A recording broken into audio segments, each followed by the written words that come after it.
All right, we got some state of play announcements. We got some Sega Sonic specific announcements and a few other little tidbits of information here and there. So let's just jump into the game news. How's everybody doing? Welcome back to the channel. And let's get to our first topic right away. Ubisoft cancels press previews of Assassin's Creed Shadows. Something's going on with this game, y'all. Earlier today, Ubisoft canceled its online appearance at the Tokyo Game Show due to various circumstances. However, is dear insider you guys need to spell check. Insider Gaming has learned that Ubisoft has also canceled its press previews of Assassin's Creed Shadows. According to various sources, the Assassin's Creed Shadows press previews were scheduled to take place next week, and the embargo date for the previews would be announced then. At the time of writing, AC Shadows is still scheduled to release on November 12th, 2024. However, the recent announcements may suggest that the game might be delayed. So, before we go on, yeah, all of this is just press statements and responses. This game has had its fair share of controversy due to various factors around how Ubisoft has treated the source material, how they have represented characters in the game, and even this imagery in the game as it relates to Japanese culture and history. There are very vocal people that say, this is weird and not okay, and there are a lot of Japanese fans making their voice heard. I believe the Japanese cultural ministry that kind of makes sure um, historical things are presented fairly, from what I understand, has even looked into this issue. So maybe things came to a head on that side. It sounds like it's a lot of political stuff that they're having to deal with. I'm not 100% sure why all of a sudden it would get delayed, but here we are. Here we are. If the game itself is delayed, I would imagine it would go to 2025 because of any significant changes they would have to make. But I don't know. It's just rumored. It's just a rumor that the game's delayed. But it is weird with Tokyo Game Show this week.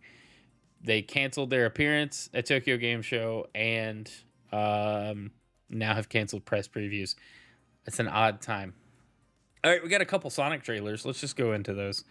Those are going to be fun. I haven't seen this yet. I thought I did, but I didn't. It is time to awaken the ultimate life. Welcome to the world, Shadow the Hedgehog. The promised time is nigh upon us, Shadow. Oh my. I forget about the Black Doom stuff. Black Doom. I destroyed you once. I will do it again. An ancient foe awakens. We'll finish this here and now.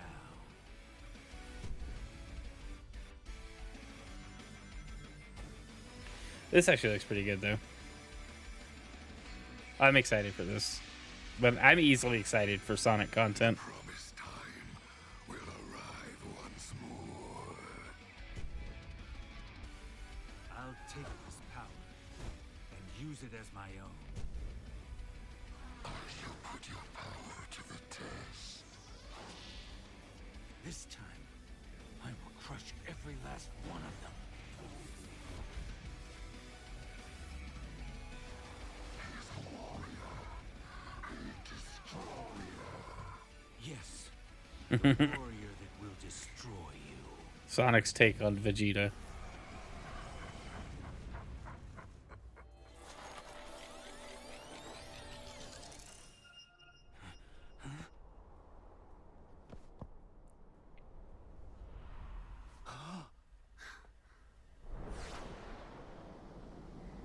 Interesting. Well, that's not traumatic for Shadow at all. Why does the Switch cover art look so different than the PlayStation and Xbox? There's a collector's edition? Where did I miss that? Oh, I remember seeing the shoes. Anyway, I don't know. I'm probably just going to pick this up digitally, but hey, that was a fun trailer. But then there's also this one. Feel the Rush on PS5.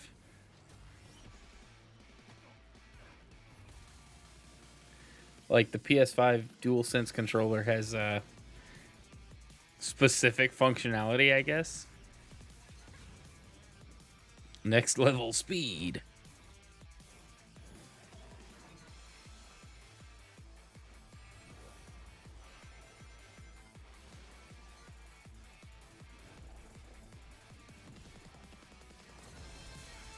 Next generation nostalgia. They just straight up admit it. We're just pandering to the nostalgic crowd. Okay, so like the speaker does things like the Wii remote used to do.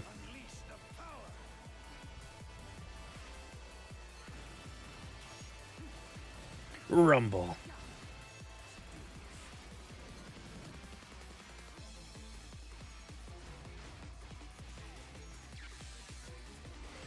All right.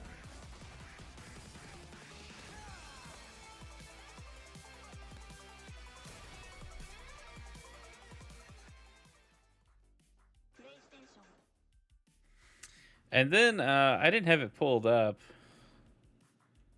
but apparently Keanu Reeves is like gonna be in at the like some DLC or something. I need to find it. Let's just do it live.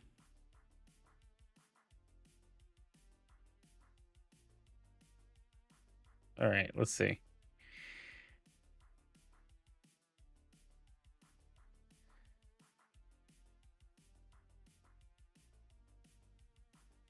Ah, here we go. This was during the state of play.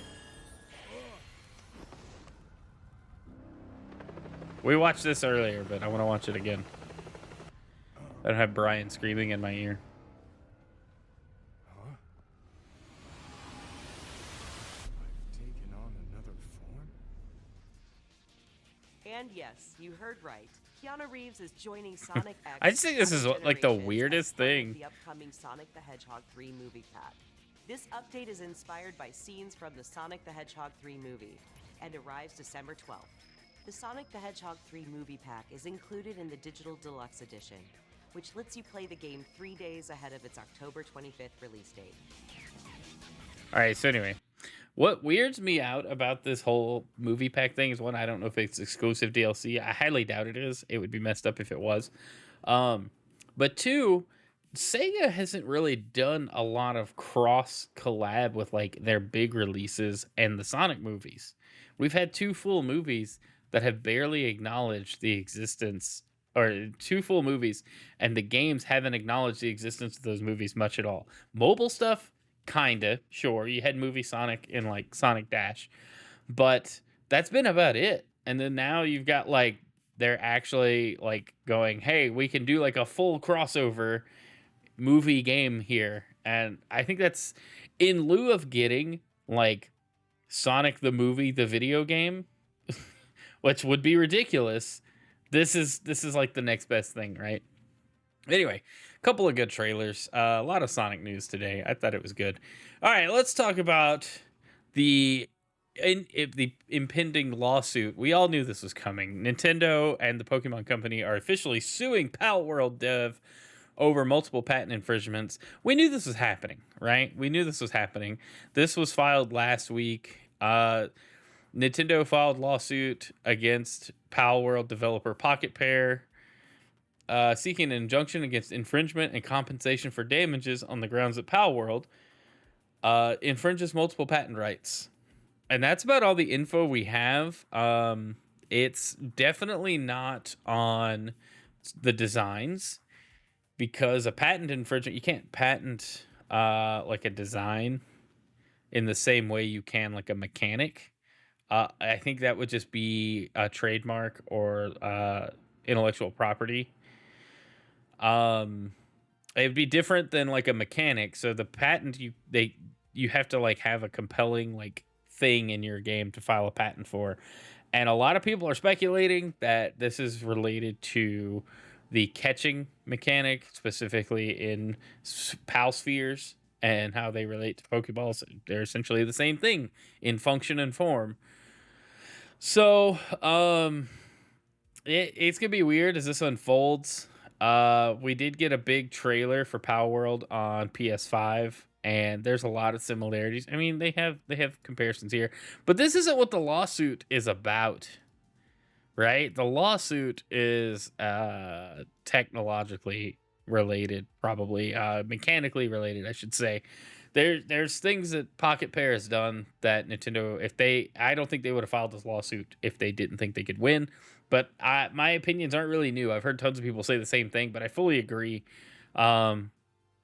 Pocket Pair is going to fight back, I guess. I mean, they should. They shouldn't just roll over and take it, but we'll see if this makes it to court. Like what's going to go on, which I'm sure it will. Japanese copyright laws are different. So, anyway, let's move on to our next topic. Legend of Zelda producer confirms that 2D games like Echoes of Wisdom will coexist with 3D titles like Breath of the Wild and Tears of the Kingdom.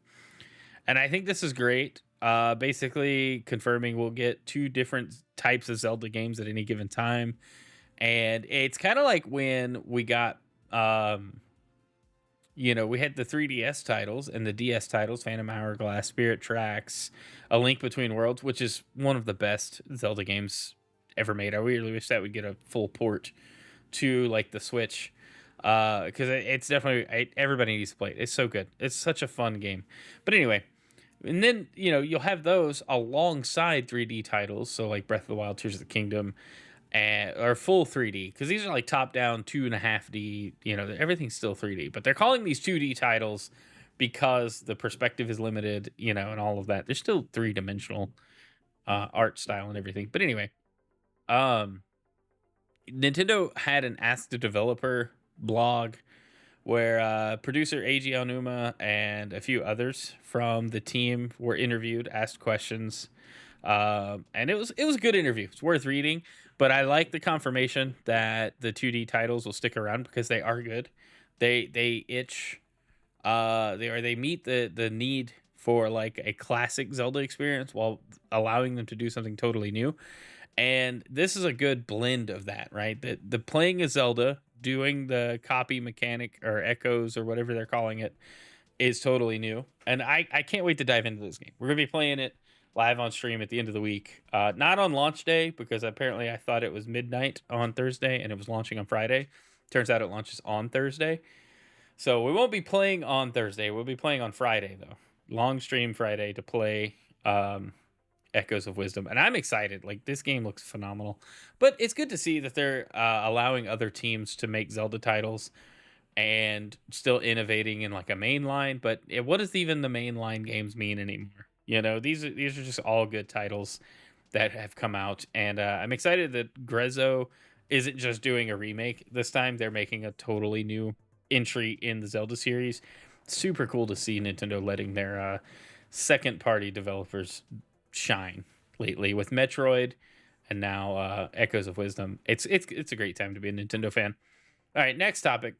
Final Fantasy 16 beats Final Fantasy 7 remakes concurrent players on Steam. The game recently launched on Steam, and people are very excited about it. Steam has apparently reached a new or Final Fantasy 16 hit a peak concurrent player count of 27,508. Remake only hit 13,000. Dang, I didn't realize Kingdom Hearts was sitting at 11,000. That's wild. Final Fantasy 15 is at 29,000, peak all time. That's insane, right? But Final Fantasy 15's release was huge too, because that was like a newer. At the time, people were super excited. Now, I don't know. Are people still excited about Final Fantasy?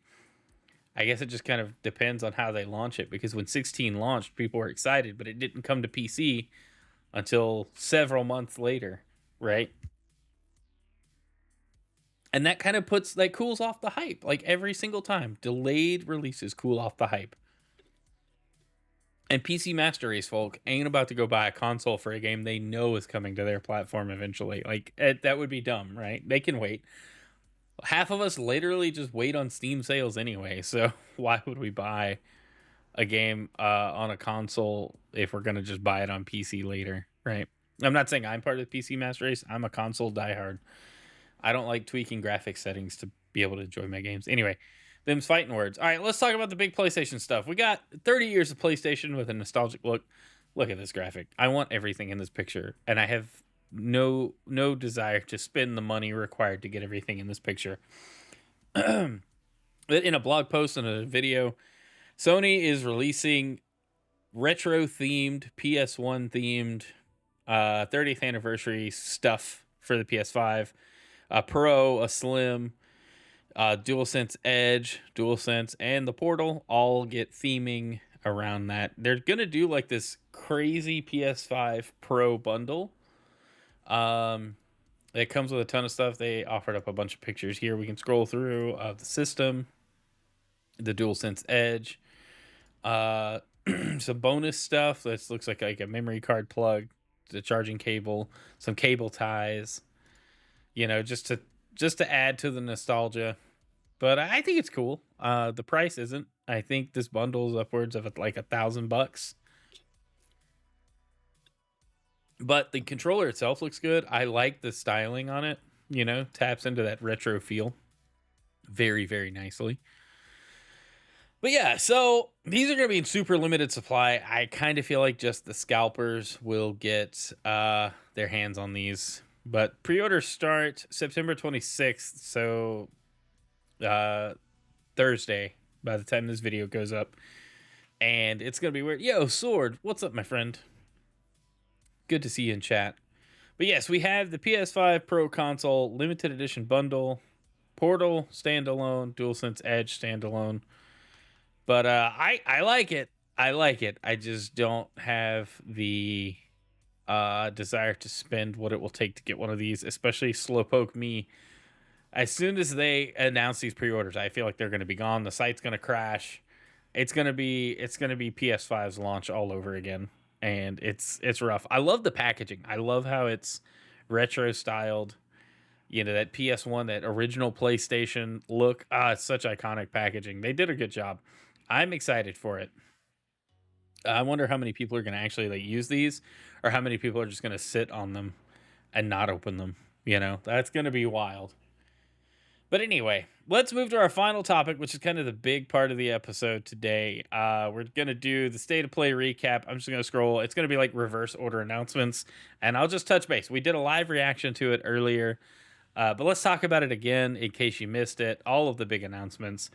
I'm not going to go in any specific order. Whatever order The Verge put these things in. Hitman, World of Assassination on PSVR 2. This looked very silly, but if you like VR games, it looks like a fun time. They did a PS5 Pro enhancement trailer where they showed off a ton of games. They closed it out with Ghost of Yote, and this looks good. It's a sequel to Ghost of Tsushima, and it looks awesome. I need to play Ghost of Tsushima. I need a PS5.